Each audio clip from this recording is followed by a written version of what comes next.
അങ്ങനെ വിഷുവിൻ്റെ തലേദിവസം ഞങ്ങൾ നേരെ അമ്മൂമ്മ വീട്ടിലേക്ക് വിട്ടു.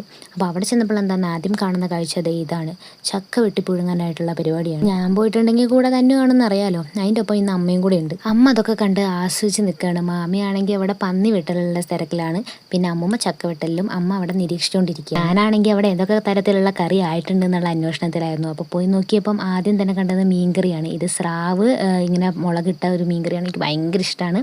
സെറ്റ് കറി കേട്ടോ. അത് കഴിഞ്ഞ് പിന്നെ കണ്ടത് ഇതെന്താ ഇഞ്ചിക്കറിയാണ്. പുളി ഇഞ്ചി വെക്കുന്നതിന് വരെ ഇഞ്ചിക്കറിയാണ് അമ്മ വെച്ചത്. അടുക്കളയിലെ സൗണ്ട് കേട്ടിട്ടാണെങ്കിൽ അച്ചച്ച വന്നു. വല്ല പൂച്ചയും കയറിയതാണെന്ന് കരുതിയിട്ട്, ബട്ട് ഞാനാണെന്നുള്ളത് അച്ചച്ച പിന്നെയാണ് അറിയുന്നത്. ചേവാറായപ്പോഴാണെങ്കിൽ എനിക്ക് വിശപ്പിൻ്റെ വിളി വന്നു. അപ്പം ഞാൻ നല്ല പരിപ്പ് കറിയും പിന്നെ കണ്ണിമാങ്ങാച്ചാറും വേറൊരു മാങ്ങാച്ചാറും പിന്നെ ഈ സ്രാവ് കറി ഇഞ്ചിക്കറിയൊക്കെ കൂട്ടിയിട്ട് നല്ല അടിപൊളിയായിട്ട് ഞാൻ 2 പ്ലേറ്റ് ചോറുണ്ടു.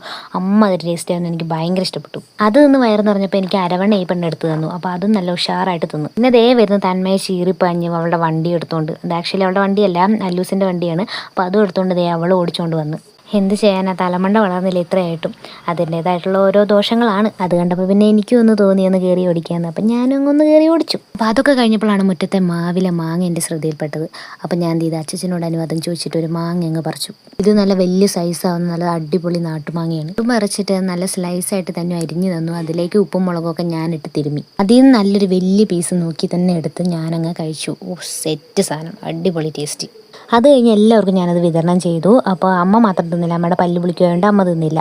അപ്പോൾ അത് കഴിഞ്ഞിട്ട് ചെന്ന് നോക്കുമ്പോൾ അടുക്കളയിൽ ചെന്ന് നോക്കുമ്പോൾ എന്താ ചക്ക വറക്കാണ് ഗൈസ്. വിഷു സ്പെഷ്യൽ ചക്കവറ. ചക്ക വറുത്തത് മാത്രമല്ല കാവറുത്തതുണ്ട്, പിന്നെ ശർക്കര വരട്ടിയുണ്ട്. ഇത് 3 കോമ്പിനേഷൻ അടിപൊളിയാണ്, ദ ബെസ്റ്റ്. രാത്രിയായപ്പോൾ പിന്നെ എന്താ പടക്കം പൊട്ടിക്കലല്ലേ, വിഷുവിൻ്റെ തലേദിവസമല്ലേ. അപ്പം ഞങ്ങൾ എന്ത് ചെയ്ത് കമ്പിത്തിരി, മത്താപ്പ്, പൊട്ടാസ് പിന്നെ വലിയ വലിയ ബിഗ് പടക്കങ്ങൾ നമ്മൾ പൊട്ടിച്ചില്ല. എന്താണെന്ന് വെച്ചാൽ അവിടെ പശു ഉണ്ടായിരുന്നു, അതുകൊണ്ട് നമുക്ക് അതൊന്നും അലൗഡ് അല്ലായിരുന്നു. അതുകൊണ്ട് നമ്മൾ ഇത്തരം സൗണ്ട് കുറവുള്ള പടക്കങ്ങൾ ഉപയോഗിച്ച് നമ്മൾ എൻജോയ് ചെയ്തു. ഈ കമ്പിത്തിരി എങ്ങാണ്ട് പിടിച്ച് കറക്കാൻ നേരത്തെ ഈ അല്ലൂസിൻ്റെ കയ്യിൽ കുറച്ച് തീപ്പൊരി കൊണ്ടുവന്ന് തോന്നുന്നു. അതേ പിന്നെ പുള്ളിക്കാരി ഒന്നും പിടിച്ചിട്ടില്ല, പുള്ളിക്കാരിക്ക് പേടിയായി. എന്നിട്ട് ഗാലറി കയറി ഇരുന്നിട്ട് ഭയങ്കര ഡയലോഗ് അടിയായിരുന്നു. നമ്മൾ പിടിക്കുന്നില്ല, നമ്മൾ കളിച്ചില്ല, അങ്ങനെ എങ്ങനെയെന്നൊക്കെ പറഞ്ഞിട്ട് പുള്ളിക്കാരിക്ക് ഡയലോഗ് അടിക്കാൻ മാത്രം അറിയും. വിഷുവിൻ്റെ തലേദിവസം നമ്മൾ നല്ല അതിഗംഭീരമായിട്ട് അടിച്ചു പൊളിച്ചു. ഇനി വിഷുവിനെ കാണാം. Tata, bye bye.